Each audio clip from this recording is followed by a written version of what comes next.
So very warm welcome again. We will start with our very simple chanting.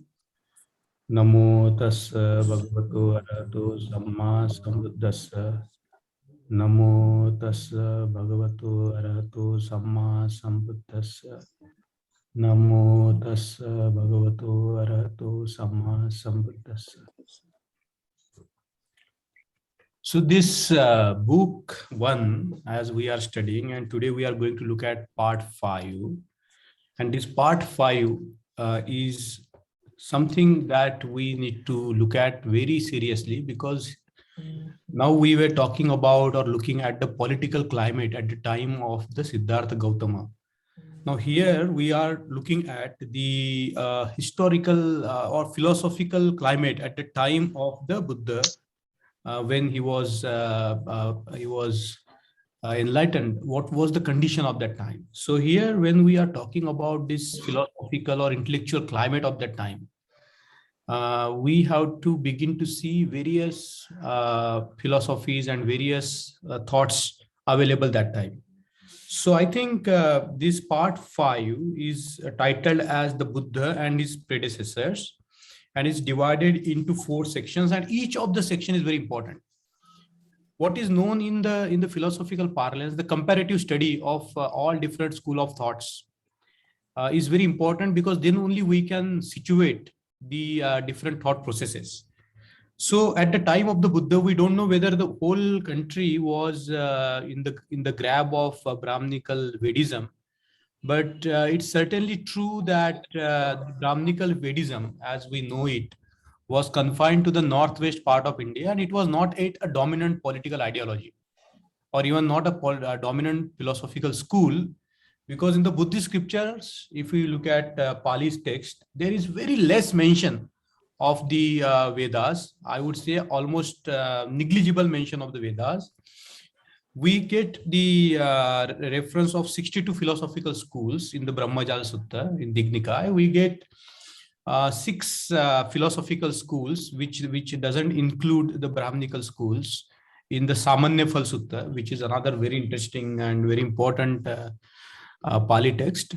So I think, when we look at this philosophical climate of the time, and Babasaheb Ambedkar has given this, I would say, in a nutshell, because to have something in a nutshell is very important, and that is what is the beauty of the Buddha and his Dhamma, because Babasaheb Ambedkar has distilled down a lot of this vast material into a few pages, and that's why this particular part 5 of the book 1 is so important, in a sense of getting to know the intellectual and philosophical schools of the time. So as I said, that we for sure know that there was not much dominance of the Vedic philosophy in the Sakyan region or Kolian region, or even Magadha and in Koshala. There were, of course, Brahman villages here and there, but I don't think it was a dominant philosophy. And the society at the time of the Buddha was not. It was based on what is called Das Kammakar, the term that has been now used very widely to define the Buddhas, these working classes at the time of the Buddha. So I think with this we begin. We begin with section 1, the Buddha and the Vedic rishis. Now, if we take a survey in India as to how many people have seen Vedas or read Vedas, I think the percentage will be minuscule. Only people loved the Vedas, but nobody has seen. Not a lot of people have seen the Vedas. Not a lot of people have even read the Vedas. So, nobody knows the origin of the Vedas, because they were transferred from mouth to mouth. It was an oral tradition. It was written long time back, and it was compiled. It was called Samhita, because a lot of these verses were brought together. And when this was done, it was done very late. So very difficult to determine the beginning of the Vedas, and a lot of linguistic and philological and historical studies are going on, but nobody for sure can point out this was a time where the Vedas begin. Anyway, so the Buddha and the Vedic rishis. So what are the Vedas? So if somebody asks us the question about what are the Vedas, the simple answer to the question is, it's a collection of mantras. And what are the mantras? They are hymns and chants. And those who chanted these hymns and chants were called the rishis. They are generally called the Vedic Richas. So the mantras are mere invocations to deities such as Indra, Varun, Agni, Soma, Isana, Prajapati, Brahma, Mahidhi, Yama, and others. Now that was a time where the society was invoking the various deities, and the name of the deities are given. Now why these invocations were done that time? Because they were the prayers for help against enemies, for gift of wealth, for accepting the offering of food, flesh, and wine from the devotees. Now this description is so important because we have to understand that these rishis, their purpose was not social. Their purpose was purely sacrificial, in the sense that the sacrifices like the yaggas and yagas were done to get something material. So this is very important for us to understand, that everything was sacrificed in the fire. They were the fire sacrifices. Okay. And they were thinking that if they sacrifice something, they will gain something. So that was the nature of the attitude behind these rituals. As Baba Saheb Ambedkar says, and it's true, that there is not much philosophy in the Vedas, but there are some Vedic sages who had entered into speculations of a philosophical nature. So there were some sages who entered into this philosophical nature, and Baba Saheb Ambedkar has given the names of them. We can look at the names of them and their philosophies in the next part. But let me tell you that in the world there has been a discussion about what is the prime material, what is the prime mover of the world. So a lot of speculation were there in the Greece, in India, in China. People used to think that the basic material, the prime material from which everything has come, some people thought that it's air, some people thought that it's fire, some people thought that no, it's not just one prime element, there are 4 prime elements. So that's why the concept of earth, aap, tej, prithvi, vayu, that kind of a conception we get, because people were trying to find out the prime material from which everything has emerged. And that was a fascination of humanity everywhere. So this philosophical, this little bit speculation about the philosophical nature of how the world might have originated, that is a question that every culture has been asking. What have they their unity, and why have they their unity and existence? Who created and who ordained? From what did the word spring up, and to what again will it return? These are the questions that you get everywhere. In all the traditions, in all the cultures, people are concerned, people are thinking, people are discussing. And for Buddha, these questions were like speculative questions, because they drag our attention out. Buddha calls them very flamboyant questions. They do not relate to the origin, the end of suffering. So Buddha said that we have to try to avoid these speculative questions. But these questions are so interesting that the time we start discussing them, it enchants, it distracts our mind. The same is the question of karma and rebirth. Nobody knows for sure the definite answer to the karma and rebirth, but these questions are so exciting that our minds get drawn into them instead of focusing on the real sufferings that we feel all the time. So the Vedic rishis, there is some speculative philosophy, and like this Agamarsana, he said that the world was created out of tapas, heat. Tapas was the creative principle from which eternal law and truth were born. From these were produced the night, tamas. Tamas produced water, and from water originate time. So you see all these speculative philosophies that as to how the world originated from which material the original the world originated from, like that. And these are very interesting questions. Let me tell you, these are very interesting questions. The moment you start talking about the origin of the world, that's why you see all the religions begin with the question of Genesis. Like, the Bible begins with the question of Genesis. The Chinese had a story of Genesis and the end. What will happen to us after the after we die? From where do we come from where this word has come from? These questions. Now this another Vedic speculative philosopher, Brahmanspati, he says that the being has come from non-being. By the term non-existence, he denoted apparently the infinity, the infinite. The existent originally sprang up from the non-existence. That was his philosophy. Brahman Sampatis. Okay. And then there is Prajapati Parmestin. And he talks about, how the being come out of non-being. He is talking about all this, the prime matter, the original matter as water. For him, the original matter was water. Same with, the Greek philosophical thinking, speculative thinking as to what is the prime substance. Parmestin, he did not draw any distinction between matter and motive power. 1 minute.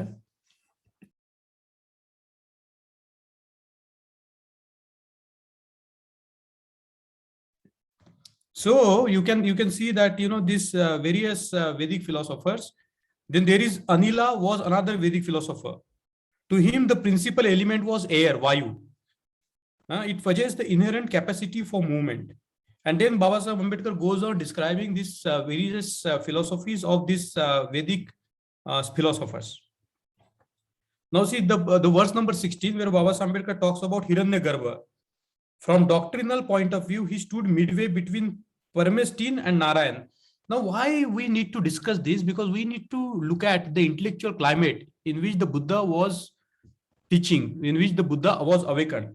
And these all these philosophies Babasaheb Ambedkar has put into the Buddha Dharma. Why I tell you this is important? Because if we try to read Vedas just for the sake of reading them, it is a very boring exercise. Let me tell you.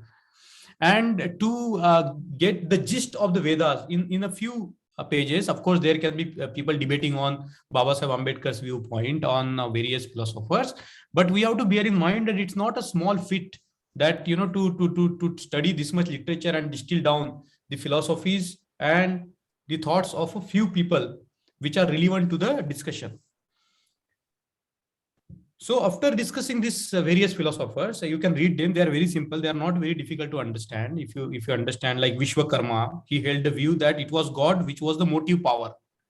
God is first and God is last. He is earlier than the visible universe. He had existed before all cosmic forces came into being.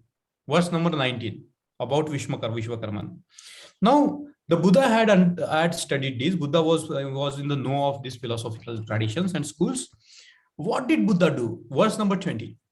The Buddha did not regard all the Vedic sages as worthy of reverence. He regarded just 10 Vedic rishis as the most ancient and as the real authors of the mantras. Now, verse number 21. So if you ever argue with people about Vedic Brahmanism or Vedic philosophy, even if you know this much section, you can boast that how much you know about Vedas. And I'm sure that, they will not be knowing more than you know. Okay, so see the verse number 21, but in the mantras, he saw nothing that was morally elevating. I would like you to underline, if you have a physical copy of the book, to underline this particular word, morally elevating. There are certain words in the Buddha Dhamma that are so important. Now see in the verse 21, what Babasaheb Ambedkar says, but in the mantras, the Buddha saw nothing that was morally elevating. And 22, in his view, the Vedas were as worthless as a desert. And at one point of time, I think in the writing and speeches, there is a reference of Babasaheb Ambedkar invoking some philosopher who declares Vedas as the joker's babble. There is nothing there, only babble. Okay, and here it's very clear. And in fact, in one of the suttas, Buddha's, he talked very less about Vedas. There are not much reference. There is a Tevijja Sutta in Pali, but it doesn't talk much about Vedas. But here, the simile of a desert, that you are thirsty and it cannot quench your thirst. Vedas have no power to quench your spiritual thirst. That is what is meant by the term worthless as a desert. The Buddha therefore discarded the mantras as a source from which to learn or to borrow. You cannot learn anything from the mantras. Now let me pause here for a while and let me take you to the Buddhist history. In the Buddhist history, the first philosophical exchanges between the Buddhist philosophers was on the doctrinal points about mind and how the mind works and which are the different mental constituents of the mind, what are how mind can be enlightened, what is the mind of the Buddha, so on and so forth. They were not involved in any discussion with the with the Brahmanical philosophers. And then after 400, 500, 600 years, mostly after Vasubandhu, they started discussing with, because I think that was a time when the Brahmanism was in the ascent. And that was a time when the Buddhist philosophers were arguing very vehemently with the Brahmanical people, and the Brahmanical people were not ready to accept authority of anything except the authority of the Vedas. The Veda Pramanya. The word is Veda Pramanya. They say their logic is very simple. They say that whatever the Veda says is the truth. Vedas are apaurushaya. Apaurushaya means they are not written by the human beings. Because they are not written by the human beings, their authorities cannot be challenged by the human beings, and we have to accept them as it is. Pramanya. Veda Pramanya. Okay, so that's afterwards, but at the time of the Buddha, there was no such problem because the school was very small. So Buddha did not find anything in the philosophy of Vedic rishis. They were groping to reach the truth, but they had not reached it. Their theories were mere speculations, not based on logic nor on facts. Okay, so logic and facts, these are the two pillars that we have to use in order to reach to the truth. If there is no logic, there is no facts that we are invoking, then I think our whole exercise of thinking through something is in vain. So what is Baba Sahib Ambedkar saying is speculations, because we also have got the speculative thinking. We do a lot of speculation. That's a habit of human mind, because there are certain questions which enchant our mind so much that we lost in an abstract word than concentrating on the real problem that we face on the day-to-day basis. So their theories were mere speculations, not based on logic nor on facts. Their speculation to philosophy created no social values. See, from the early on, Baba Sahib's emphasis on the rationality, on logic, on understanding the truth and social values. So if you look at this section as to how this section unfolds, and Baba Sahib Ambedkar has described it in a 2 pages, you get the gist of the Vedas, the mantras, and the speculative philosophy. And the Buddha find nothing in both of the aspects of the Vedas. And according to Baba Sahib Ambedkar, the Buddha thought that they do not contribute anything to the creation of the social values. And we know that they do not contribute anything to the creation of the social values. And that discussion comes up when Baba Sahib Ambedkar takes up the Brahmanas. This is another religious book of the Brahmins. Now, the most important discussion, I would say, and I was referring to you about the Sankhya philosophy, because Buddha was born in Kapilavastu, and Kapilavastu was named after the great Sankhya philosopher Kapila. And apparently, Alara Kalama was a Sankhya philosopher. In his ashram, young Siddharth learned a lot of meditative practices. So here, Kapila, I think the Kapila's philosophy is very important for us to understand. And Baba Sahib Ambedkar has taken more space and time to explain the philosophy of Kapila. So we have to look at it. So in the ancient world, ancient India, the most important and preeminent philosopher was Kapila. And the philosophy he taught was called the Sankhya philosophy. Sankhya means number. Now they compare it with the Pythagoras philosophy, because Pythagoras was also talking about geometry and numbers and so on and so forth. The Buddha found the philosophy of Kapila very startling in nature. So the verse 4, what was the basic tenet of the philosophy of Kapila? 4, truth must be supported by proof. So whatever we accept as a truth, I would like you to bear with this section with a full concentration, because now we are talking about the concepts, we are talking about the ideas that were being there prevalent in the ancient India, and we have looked at the Vedic thoughts. And I would like you to again read it and take out your own notes, because that's very important for us to understand what were the thinking of the Vedic philosophy. Here we are concerned about knowing the philosophy of Sankhya. So the first tenet, the first principle, the first postulate of Sankhya philosophy was that truth must be supported by proof. Compared to the Vedic philosophers, that whatever Veda says is the true, Shabda Pramanya and Veda Pramanya, here the ownership on the proof. This is the first tenet of Sankhya system. There is no truth without proof. So if you cannot bring proof, then you cannot accept it as a truth. And I think that was very revolutionary for Kapila to say that, because in that climate of speculation, sacrifices, And I think Kapila might be a very famous philosopher because the whole city was named after him, the city of Kapilavastu. So he must be very famous. His school of thoughts must be famous, and he must be having a lot of ashram here and there, and people might be teach. So this was a revolutionary thing, there is no truth without proof. For purposes of proving the truth, Kapila allowed only two means of proof. So Kapila allowed only two means of proof. One was perception and another was inference. Perception means direct perception. Buddhists also accept this, that the truth can be known by direct perceptions and inference. And the whole system of Buddhist philosophy, Buddhist logic has developed. If you want to read, there are very, I would say, ardent and very deep philosophers. Like Buddha himself was a very good philosopher, and then his disciples like Sariputra. Then when you come to Nagarjuna, Vasubandhu, Asanga, Dharmakirti, these are all big names. And I would put Babasaheb Ambedkar there also, as to how he was using these methods to arrive at the truth. So only two means of proof were perception, direct perception, and inference. And mind it, these two words are so important in the Indian philosophical history that you can begin to see. If you understand this, you can begin to think about the comparative philosophical studies, because I told you that the Brahmins didn't accept the perception and inference as the validity for the truth. They said that all the truth are contained in the Vedas.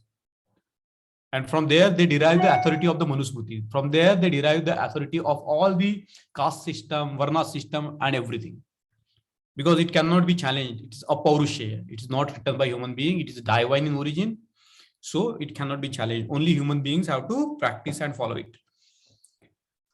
By perception is meant mental apprehension of a present object. So whatever is before you is the truth. Whatever you look at, it's the truth on one level. If you pick up this cup and say that this is a cup, this is the truth at this moment, because it's apprehended by our senses. The inference is threefold. See this Kapila's brilliancy. He says inference is threefold. One, from cause to effect, as from the presence of clouds to rain. So you can see how do you draw the inference. If there are clouds, then you can infer. Infer means carrying forward. For means carry. So you study something. It's very beautifully explained in Deweyan philosophy as to how you infer from the facts and given figures to something, going from known to unknown. Okay, so here is very interesting, threefold inference. From cause to effect, as from the presence of clouds to rain. Okay, so if you see the clouds, if there are black clouds, you can infer that there is a rain. Okay. 2, from effect to cause. So if you know the effect, you can infer. If you see that there is a swelling of stream in the valleys, then you know that there was a rain in the hills. Okay. The second point, from effect to cause, as from the swelling of the streams in the valleys to rain in the hills. And the third, by which you can infer, is by analogy. By comparing two things. As when we infer from the fact that a man alters his place when he moves, that the stars must also move, since they appear in different places. So you see, there were three ways by which you can make your inference. And the power to draw the inference is very critical for the human beings. We always try to draw the inference. And based on that, we act. Because inferential thinking is so basic to our nature. So there are threefold inferences, and I think that's very clear. And his next tenet was causality, creation and its cause. See, the cause and effect. So Kapila, the philosopher, is talking about the cause and effect. He says that nothing originates without cause. Okay, so there is a theory of causation, which is called the Karyakaran Bhav. And when Buddha expanded it further, he has looked at it very deeply in the nature of existence. He found this called Paticca Samutpad, which is more deeper and more sublime a teaching. which the Buddha himself said that it's not easy to understand. And if you understand Paticca Samutpad, you understand the Dhamma. Now in point about the Kapila's philosophy, Kapila denied the theory that there was a being who created the universe. He didn't believe in the creator God. In his view, a created thing really existed beforehand in its cause, just as the clay serves to form a pot or threads go to form a piece of cloth. So he says that the created and the creation and the created, they cannot be separated. So there cannot be somebody who is creating something out of this, because in order for the pot to exist, there has to be clay. So Kapila denied the existence of the creator God. And this 12th, I will read very slowly, and you have to bear with it and listen very carefully. Okay. The non-existence cannot be the subject of an activity. So whatever doesn't exist is not subjected to activity. There is no new creation. The product is really nothing else than the material of which it is composed. So the product cannot be differentiated from what it is created from. The product exists before it's coming into being in the shape of its material of which it is composed. Only a definite product can be produced from such material, and only a specific material can yield a specific result. What then is the source of empirical universe? So this is what he is denying, that the world is created by some created God, or by some omniscient, omnipresent, omnipotent being. He is denying that, and there are a lot of grounds now that we can deny the creator God. And Buddha himself has given very elegant arguments to prove, because if you indulge into the speculative thoughts of creation, creative God and all, we lose contact with the real problems that we face. What then is the source of the empirical universe? And then what is the source of this empirical universe, the universe of our experience? What is the source of it? Kapila said the empirical universe consists of things evolved, Vyakta, and things that are not evolved, Avyakta. So expressed and not expressed. So Kapila says that the universe is made up of two things. One is evolved, Vyakta, and things that are not evolved, Avyakta. Individual things, Vyakta Vastu, cannot be source of unevolved things, Avyakta Vastu. You see the elegance and the beauty of Kapila's thoughts. He's following it logically. It's not something he's doing it speculatively, as we have seen in the case of the Vedic philosophers, that a lot of speculation are involved there. The world is created, there is a God, the world is created from water. Water is a prime substance, air is the prime substance, heat is the prime substance, fire is the prime substance. Like that speculation is going on. But here Kapila is very systematic, and the Sankhya philosophy lasted for a long time. Let me tell you this. A lot of books were written on Sankhya philosophy in the ancient India, medieval India. So individual things are all limited in magnitude, and this is incompatible with the nature of the source of the universe.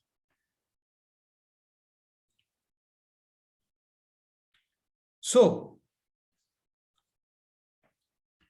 if you look at this, the Kapila, if we talk about today's philosophy, Kapila was like the person who believed in the evolution of the things. He didn't believe in the creation of things from nowhere. He believed in the theory that the things evolve, the world evolves. And I think that's very important when he talks about the evolved part and the unevolved part of the universe. Things that have evolved have a cause, and the things that have not evolved have also a cause. But the source of both is uncaused and independent. Because in the 21st verse, when asked what then is the source of the universe, what makes the difference between the evolved and unevolved part of the universe, Kapila's reply was, things that have evolved have a cause, and the things that have not evolved have also a cause, but the source of both is uncaused and independent. The things that have evolved are many in number and limited in space and name. The source is one, eternal and all pervasive. The things evolved have activities and parts. The source is immanent in all, but has neither activities nor parts. See, this concept of Purush and Prakriti in the ancient Indian philosophy comes from Kapila. And we can look into that. It's not that, you know, these are very difficult thoughts to follow up. So, you know, just if you intensively read it once or twice, you get it. It's not something that is very difficult, because Baba Saheb Ambedkar has structured it in such a way that it's very comprehensible. Now, this theory of Sattva, Rajas, Tamas is basically the theory of Kapila that we see in the Hindu philosophy. Three gunas. And according to Baba Saheb Ambedkar, these three gunas were brought into Bhagavad Gita to give new justification for the caste system, for the Varnashrama Dharma, because the original premise of the Varnashrama Dharma was challenged by Buddha so much that nobody believed it. So Gita had this very embedded concept of this Sattva, Rajas, and Tamas. Kapila argued that the process of development of the unevolved is through the activities of three constituents, of which it is made up of Sattva, Rajas, Tamas. These are called three gunas. So evolved, he has already talked about how the things evolved and how numerically there are many. But the things which are not evolved, the process of development of unevolved is through the activities of three constituents, of which it is made up Sattva, Rajas, Tamas.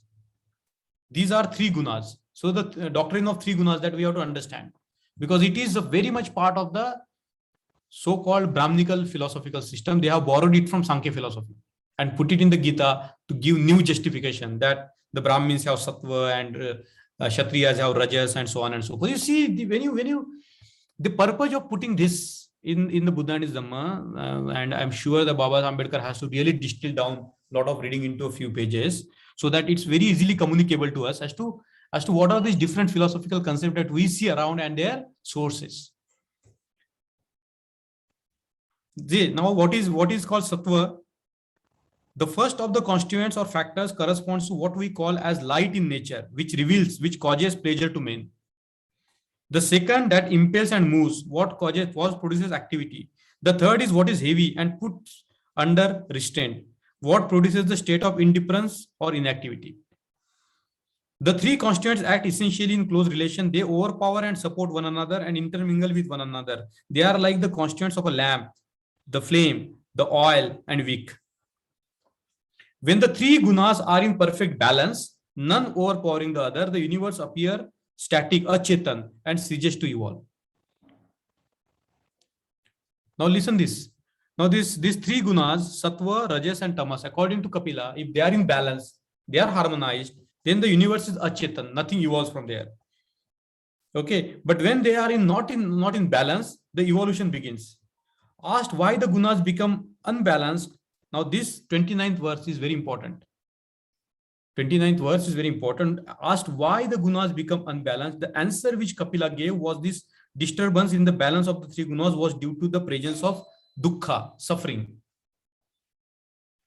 Now here comes the Kapila's formulation of the concept of dukkha. Such were the tenets of Kapila's philosophy. Now this is in a nutshell what is Kapila's philosophy. And in your personal studies, I would like to request you to kindly read this again and again and again and grasp Kapila's Sankhya philosophy.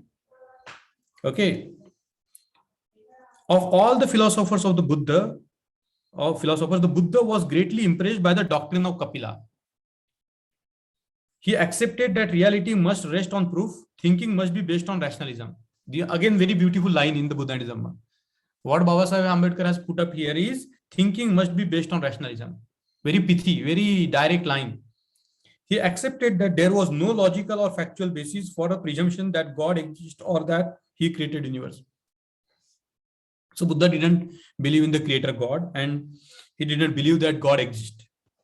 He accepted that there was dukkha, suffering in the world. The Buddha accepted that there is suffering in the world. The rest of the Kapila's philosophy teaching, he just bypassed as being irrelevant for his purpose. So even if you look at this Sankhya philosophy, so deep and so interesting a philosophy.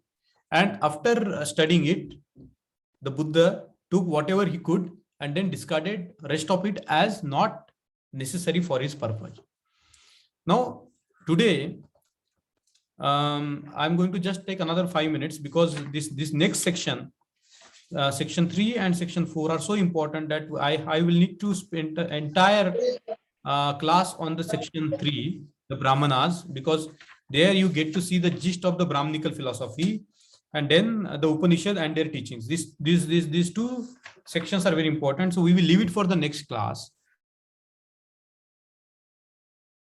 But our discussion is to engage philosophically. You see, Baba Ambedkar has not put anything in the Buddha and Dhamma which is not relevant. So a lot of people talk about, a lot of different words in India. India is a spiritual market. People invoke a lot of concepts, a lot of things, a lot of speculative philosophy, a lot of discussion on the God, a lot of a lot of praise of the so-called ancient philosophies of Brahmanism.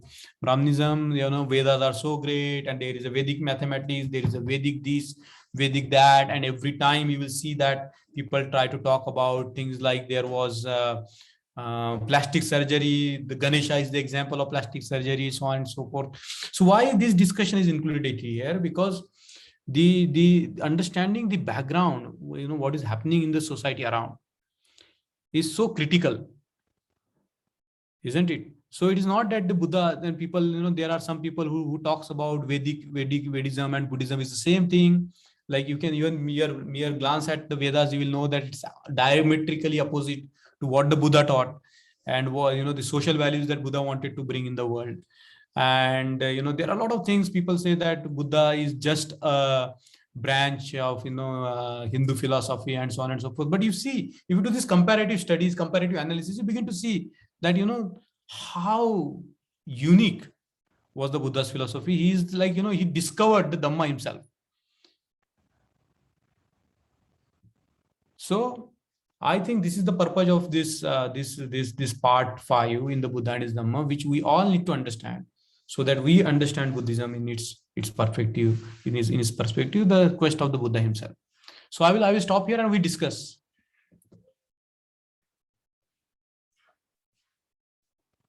We have 20 minutes, so we can discuss.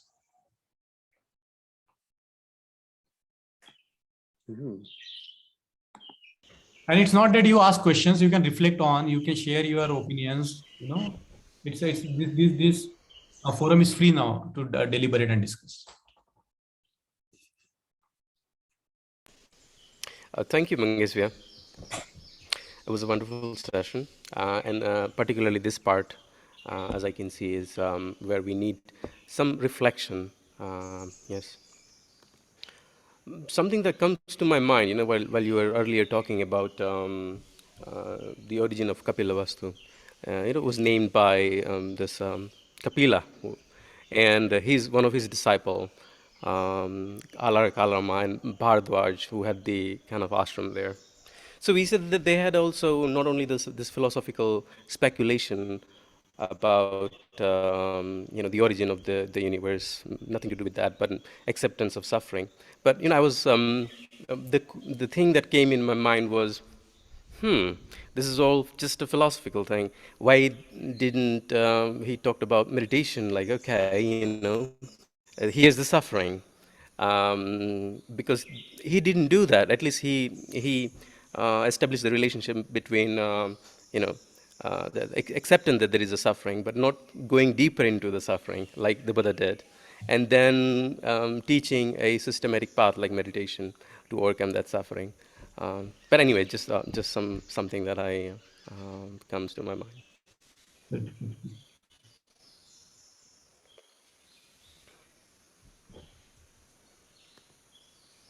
Yeah, also, it's very important for us to understand is in the previous sections, Baba Sahib Ambedkar has talked about the Buddha also dabbled in the Samadhi Marga.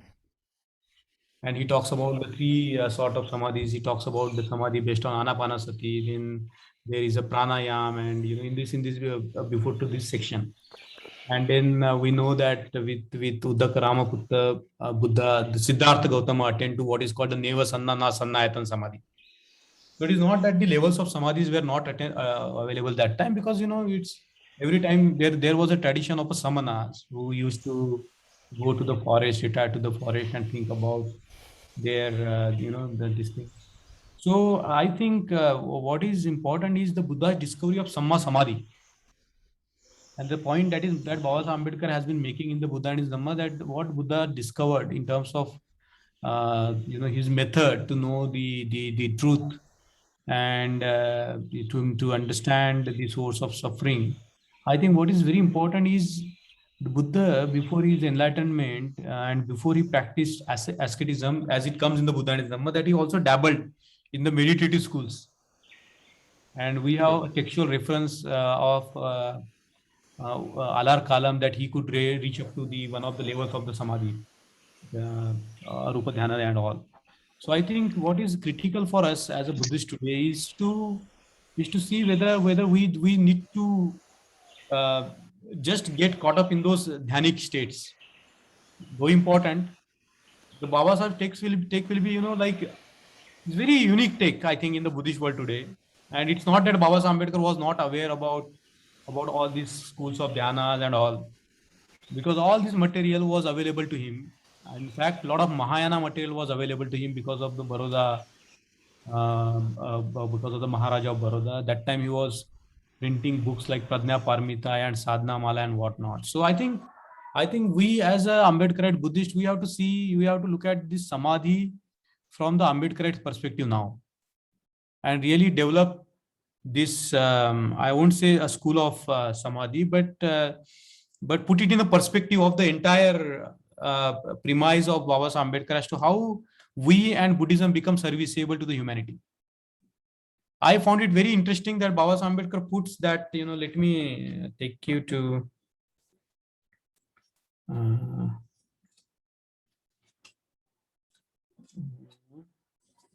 there is a very nice discussion where Baba Sahib Ambedkar talks about in on page 64. He says there were 3 schools of Dhyana Marga. One was all of them had one thing in common, namely that control of breathing was the means of achieving dhyana. One school followed a way of controlling breathing, which is called Anapana Sati. The second was called Pranayama, and Arada Kalam was well known as the master of the Dhyana Marga. Gautama felt that it might be well for him if he could get some training in the Dhyana Marga under Arada Kalama. So I think there is a lot of material in the Buddha and Dhamma that needs to be thought through very carefully, think through, because we were talking in the first classes that 6 years spent on writing this book is something that a lot of thinking has gone into it to develop a lot of its part and a lot of the understanding around it. And I that's why I urge nowadays people to really read Buddha and Dhamma very carefully, so that we know what was the intention of Baba Sahib Ambedkar. Anyway. Yes. Yeah. Actually, here the inclusion of this chapter, Baba Sahib would have continued after getting both the pravachan he did and whatever happened afterwards, the Dhammachakra Pavatan Sutta. He could have continued that, but it's so noticeable here that Baba Sahib is putting attention to go back and see and study the Vedic rishis, the Kapila philosophy and Shankar philosophy. So nowadays, we can witness that there is so much resistance in our community to study the Vedas or even the Sanskrit. When it comes to Sanskrit, there is a much resistance to not to go for it. So what we must learn from this passage is that be open to go through the text, maybe not relevant, but you come up with your own decisions, and do not be don't be judgmental before you read these philosophies. Yeah. Good point, Rucha. I think this comparative studies is very much part of our practice, and comparative study of religions, comparative studies of philosophies. We have to read as much as we can. We have to compare, and we have to have an open mind. That's very rightly put. In fact, Baba Sahib Ambedkar's intention was to create a seminary where the comparative study of the religions will be done.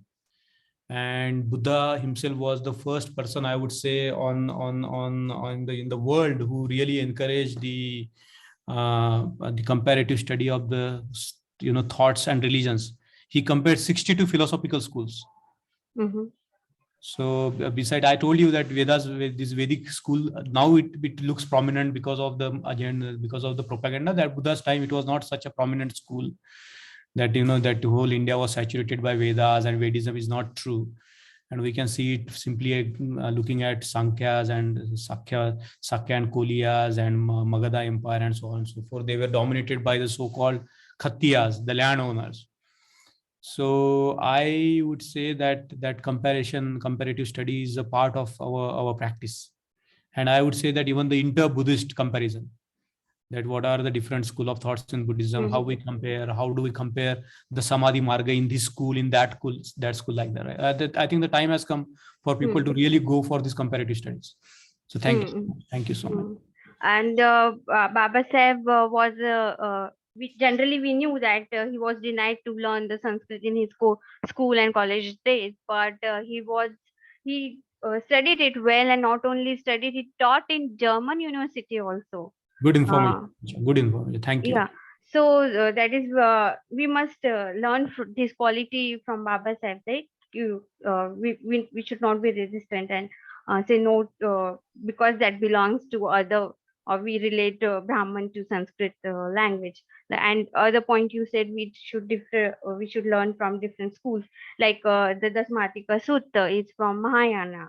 So we must be open to go for it rather than the traditional Theravada. Yes, but the most important is Baba Saheb Ambedkar knew that a lot of people doesn't have time and energy to read a lot of things. Maybe scholars like you can go into that.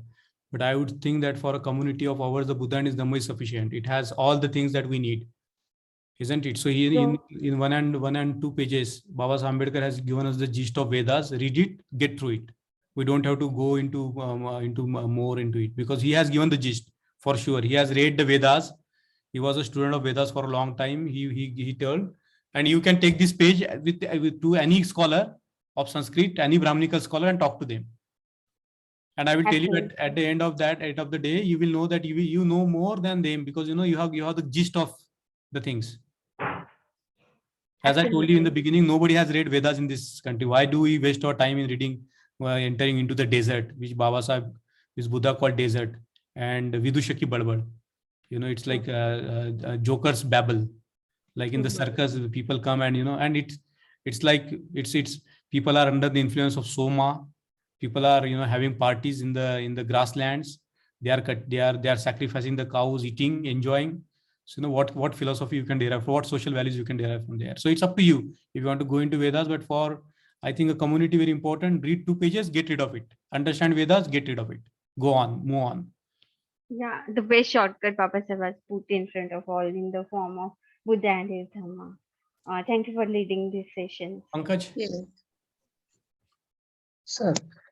Sir, what I think in today's world, yes, logic, reasoning, and facts can be implemented in more dominant way, because we have science and technology around. Now, reading into this 2-3 pages, what I am unable to get is Kapil has given very nice logic and reasoning, some origination. He tried to find the reality of nature. Even his disciple Alar Kalam has taught 3 things which you were telling, or which is written here. But I was unable to find whether they studied the mind. With that is not clear to me from the reading. The mind, or what we call mind only, brain or mind. That is not clear from writing, whether this philosopher have achieved it or not. That will come, and that is the first thing that the Buddha did. He made the mind the center of his religion. Okay. So we can say that these philosophers have not touched it, that item. There was a lot of thinking about Atma, Paramatma, and what is the nature of consciousness. How do we conceive something? How do we perceive something? So these were all there.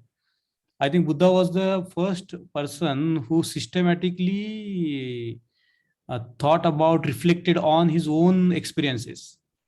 of how the perceptions come into being, what are the positive mental state, what is akushala, what is kushala. He has gone into much details into the human mind. That's true.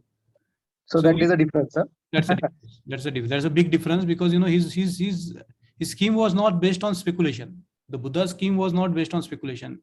As we see in the suttas and this thing that Buddha asked us to be like a goldsmith, to examine just like the goldsmith will examine the gold. We have to examine his teaching, and we have to practice it, and we have to know it for us ourselves whether it works or it doesn't.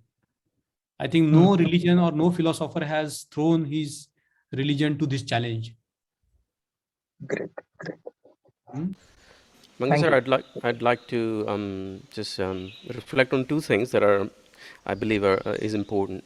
First thing, going back to the question of meditation, as you said, the Sankhya philosophy, some of the followers of Kapila practice meditation, and on this regard, even Baba Sahib mentions in the earlier sections, he talks about when he was young, he learned the meditation, especially the Metta Bhavana, and he was teaching to other fellow young boys. And so something that I think is often lacking in our movement is Baba Sahib's approach to meditations. And there is a lot of misunderstanding that, we know him as a very good scholar and somebody who is very enthusiastic about study. But hardly there is any discussion about Baba Sahib's passion for devotion and meditation as a means to transformation of the mind. The heart of Buddha's teachings, as explained by Baba Sahib and the Buddhist tradition, is to transformation of mind, and that doesn't occur, unless we engage and use all the tools that is available in Buddhist tradition, including meditations. Like we cannot find a single Buddhist traditions wherein meditation is not emphasized as a means of mental transformation. And I can understand that there were, people's impression of what Baba Sahib says, because his comment about the Bhikshu Sangha being the army of idlers, because basically he didn't mean, from what I understand, he didn't devalue the importance of meditation, as we can clearly see. Instead, he wanted people who engaged in same meditations to come up with that positivity, the skillfulness, and go out and share that. That's probably was his intention. Anyways, that was something that I wanted to say. The other thing is Buddha and his Dhamma is great. Baba Sahib always encouraged that we should investigate, discuss, debate, and create body of knowledge further what he has created. So I value Buddha and his Dhamma very highly, but I think it's a text that lays down the foundation. But I think we shouldn't stop there. We within our Buddhist tradition, the Baba Sahib has started, let's say, we need to engage more deeply. Like there is no systematic way of teaching how to do mindfulness of breathing or Metta Bhavana. So the practical tools that we need, say people say Guru's meditation, so they get systematic learning, or on other traditions that we have like Triratna. So we need that as well, and organizations where we are systematically learned in ethics and meditation, and so on. That I think I wanted to share. Yeah. We learned the technique of Vipassana, that is Samyak Samadhi, from Goenka Guruji. Yes. He is good teacher of Yes. the Vipassana teaching. I think I take both of yours point, but if you don't understand Baba Sahib's views, whatever system you follow is useless for our context. And I think we have to bear in this mind, because there are a lot of meditation schools. Even if you go to so-called Art of Living, or you go to this Jaggi Vasudeva or whatever, a lot of people talk about a lot of things. Even within Buddhism, there are a lot of meditation schools. And if you read Dharmanand Kosambi's book, he was a scholar of Vishuddhimagga. He was a very good friend of Baba Sahib Ambedkar, as we know. And his book Samadhi Marga was available to Baba Sahib Ambedkar, including the practice of Anapanasati and whatnot. So I think his approach was very simple. His approach was that, his approach was very advanced in terms of the Buddhist philosophical tradition as to how we become serviceable to the people. And the way he has defined the Dhamma is so unique that, citing the Buddha's first verse to the bhikshus, Bahujan Hitai, Bahujan Sukhai, and Anukampai. So I think, this getting locked into the systems of meditation is not so much healthy for an Ambedkar. We can use it, but unless we understand Baba Sahib's perspective, because he has gone into meditation a lot in the Buddha and his Dhamma. So I think let's, as Ambedkar Buddhists, understand Baba Sahib's mind about meditation. Let's not say that, we have to look into Buddhist tradition and all, because here is a gist of all the traditions that we have in the Baba Sahib's Buddha and his Dhamma. So let's not go beyond it before we understand it. And I would encourage everybody to, read Buddha and his Dhamma from that perspective, from the perspective of the use of the Dhamma in the world, as to how we realize the world free of dukkha. Otherwise, we will end up becoming living in the babble of so-called spiritual mental states and dhyanic mental states, which even the Buddha won't encourage people to, get caught up in the dhyanic mental states. Yes, but eighth element of the eightfold path, that is Samyak Samadhi.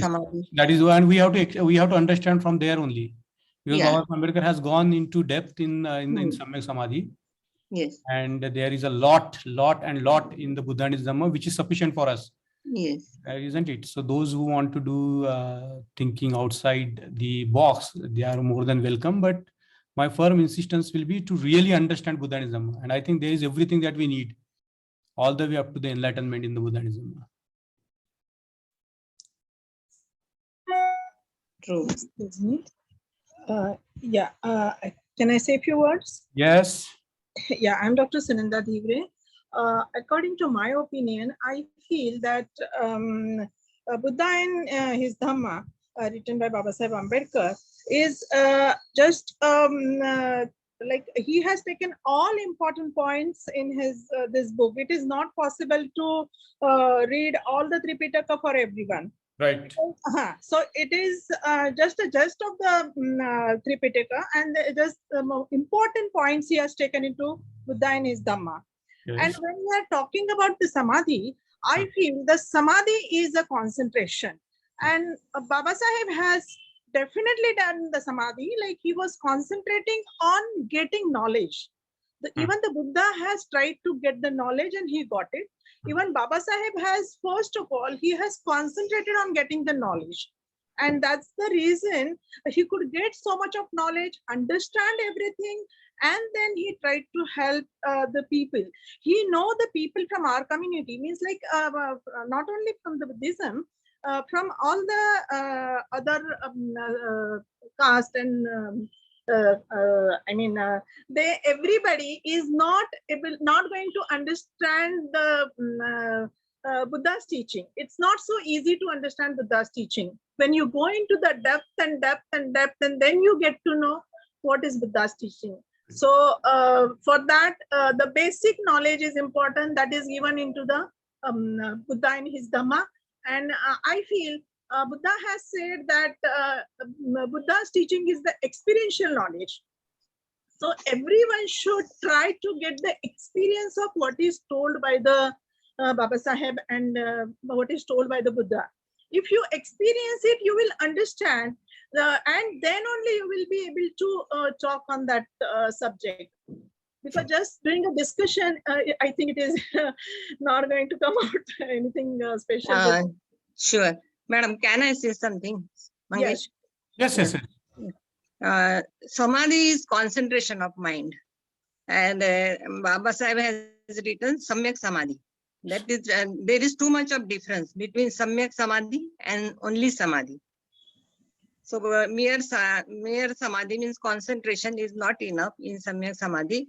And Samyak Samadhi differs from Samadhi, that it gives training to the mind to how to it gives inspiration to the mind to do the kushal karma. See, And, I yeah. have a very frank opinion on this, and I think I had put a lot of thinking into this. You know, this when in the Burma that time, this meditation practices were very popular. It has become popular that time, Lady Sayadwa and all. And Baba Sahib Ambedkar had gone to Burma. There was the sixth Sanghayan, and he saw everything there. Now, what is happening is our community is so much focused on the meditation that we are forgetting all the aspects of Buddhism that are there. We think that Buddhism is equal to meditation. That is it. But there is an eightfold path. There is an eightfold path, and you know the question of samadhi can be easily dealt with looking at Baba Sahib's life. When your life is oriented towards something higher, like Baba Sahib Ambedkar's life was oriented towards eradicating the suffering of our people. His whole energies were concentrated. His whole energies were concentrated. That is what happens when you become committed to something higher, like when there is an emergence of compassion, then naturally prajna comes there. That is the beauty of Buddhism. It's an action dhamma. When you start engaging with the people suffering, automatically the element of prajna arises there. Very true, sir. Very true. So what I mean to say is that, you know, we look at samadhi as a, you know, part of the Noble Eightfold Path, and we should always do that in the context. Otherwise, if we take meditation as, you know, independent of all these Buddha's teachings, then, you know, we land up in a big difficulties that Baba Sahib Ambedkar saw that danger, and that danger is visible in the society today. Because people, I meditate, I'm working on my mind, I'm purifying myself and all. Baba Sahib Ambedkar has hardly used this language of purification, because this language of purification is so damning for our people. Our people have been told, you know, time and again that they need to purify. It's their fault, they need to purify. Okay, so everything will fall in place. Let's have patience. Let's study Buddha and his Dhamma thoroughly. Isn't it? It's something that is very beautiful about the Buddha and his Dhamma, that the more we read it and the more we understand different parts of the Buddha and his Dhamma, everything falls in place. Otherwise, if the meditation is necessary to remove the defilements of mind, impurities of mind, like greed, hatred, ignorance. That is why it is necessary. But that is not the only way, no? Yeah, that is not the only way, and that is not the way. Isn't it? Then why Buddha would have only taught about samadhi and forget everything? Why Buddha talked about this four strivings? Why Buddha talked about, you know, cultivating this sammaditthi? Why Buddha talked about samma sankappo? Why Buddha talked about samma ajivika? Yes, samyak vayam and samyak smriti should. Yeah, so what I'm trying to get it at is very clear that, you know, our people, our so-called Buddhist world is so much in the garb of, you know, only one angle of it. We have to understand samadhi from the perspective of all the Noble Eightfold Path and all the Buddha's teachings, not away from it as the only means to enlightenment. Samyak samadhi. Yeah, and not as the only means. No, there are eightfold paths. No, Buddha has developed, Buddha has discovered as to how we can be free. And then the whole question of Nibbana, what is Nibbana? So we will go into that, have a patience. I would say that, you know, don't trace on one angle so much that, you know, we lose sight of the entire, philosophy or entire teachings of Baba Sahib Ambedkar. It's very important for us to bear in mind that, you know, we don't become technique oriented. We don't become guru oriented. We have this free mind. We explore. We be like Baba Sahib Ambedkar. Okay. Sir, actually, we are talking about the samadhi directly. You know, the Buddha's teaching, when we are learning, we have to do the pariyatti, patipatti, and pativedana. Exactly. Divided into three parts. So pariyatti is just reading or getting the knowledge. Patipatti is understanding the knowledge what you have gained.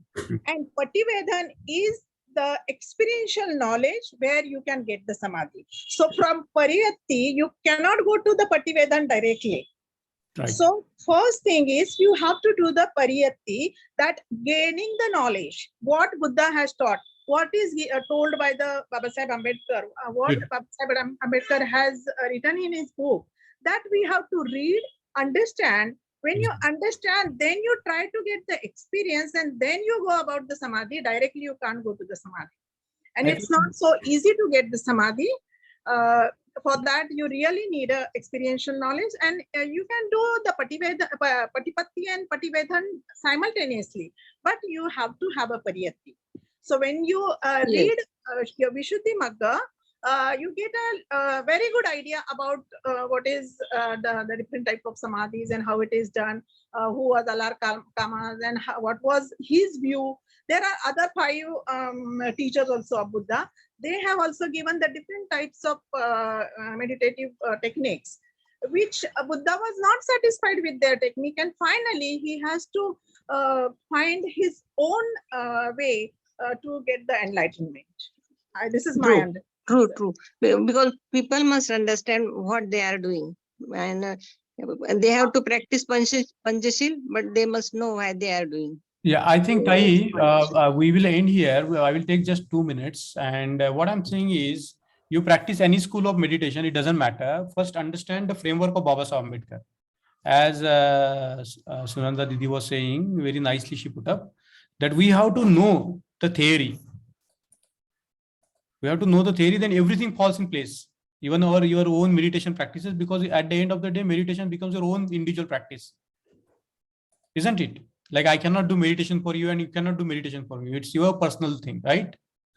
Mangesh sir, can I say on this beautiful point, because when I look at the Buddhist Dhamma, I look at as a modern Buddhism, because nowadays in 21st century, every day is getting isolated. Every day is getting isolated on their mobile phones and very much addicted to their, I can say, the social media.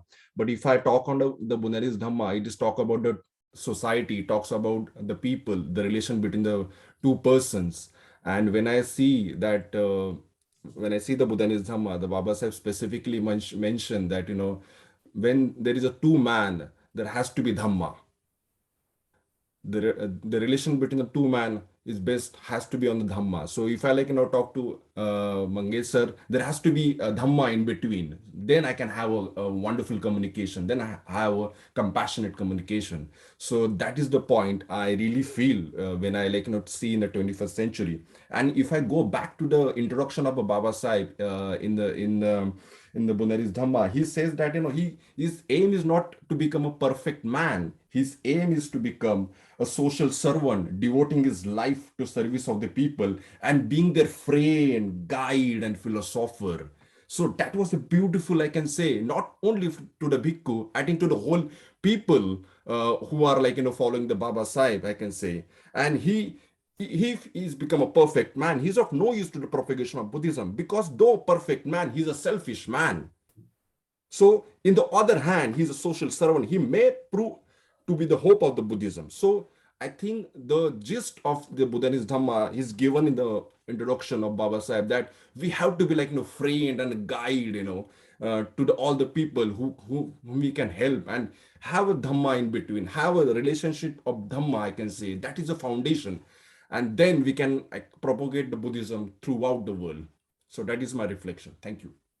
I think that's very vitally put, because I think that is the point where Babasaheb Ambedkar's greatest gift lies to the survival of the Buddhism in the world. Because he was very much worried that the Buddhism will not last 1 or 2 generations, seeing the things happening that time, that the whole Buddhist countries were getting in the grief of communism. And he was saying that for Buddhism to survive, people have so much problem with the word political, without understanding that, the politics is what it's very deeply embedded in the human societies. And to make Buddhism a kind of philosophy, as you said, to a practice that will break barriers between the people, that will make them feel that the original revolution of the Buddha of equality. The Buddha was the first person. That's why the Buddhism spread all over all over the world, because of this single thing that the Buddha taught, that there is no difference between the two human beings, and that a human being can embrace other human being just like that. And that's what is the foundation of the Dhamma is the Shila, as you said so beautifully, Shashank. So I think, there is a lot more. We are just in the book 1 and there are 8 books. And as we move on, I'm sure that, so many things will come up. I would like to request you to do your reading whenever you can, and do it in a way. Every time it will be a different reading. You will get more clarity as you read on. You will, a lot of things will fall in place. So my earnest request to you, it doesn't matter. Don't wait for the class. Read it. Now, as we finish this section, there are only 4 pages we completed today. You read it again, reflect on it, think about it, make it your own.